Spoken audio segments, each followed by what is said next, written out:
পরের অঙ্ক বলা আছে এ বি সি ক্রমিক সমানুপাতিক হলে নিচের কোনটি সঠিক। আমরা সমানুপাতিকটা জানি যে একটা সংখ্যার অনুপাত দিয়ে ইকুয়াল দিয়ে আরেকটা সংখ্যার অনুপাত করতে হয়, কিন্তু সংখ্যা এখানে তিনটা আছে। যে সমানুপাতিক অনুযায়ী লিখতে পারি আমরা A is to B equal B is to C. একবার এর সাথে বি নিলাম, এর সাথে সি নিলাম, কারণ তিনটে সংখ্যা আমরা সমানুপাতিক অনুযায়ী মাঝখানে সমান চিহ্ন দিতে হয়, উভয় পাশে দুটি করে সংখ্যা অনুপাতে লিখতে হয়। A divided B equal B divided C. এটা আমরা এখন বজ্রগুণ করবো। এই বি দ্বারা বি গুণ করলে বি স্কোয়ার ইকুয়াল এ দ্বারা সি গুণ করলে এসি।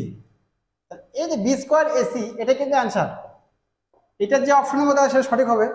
অপশন গ নম্বরে আছে বি স্কোয়ার ইকুয়াল সি এ অথবা এসি, গ নম্বরেই সঠিক অপশন। অপশনে এসি আছে, সি এ আছে, সি এ যা এসি তা এটা গুণ করলে আগে এ নিতে হয় তারপরে সি নিতে হয়। ইংরেজি বর্ণমালার আগে এ তারপরে সি। এখানে সিতে কোনো সমস্যা নাই। A option R A option এক রয়েছে।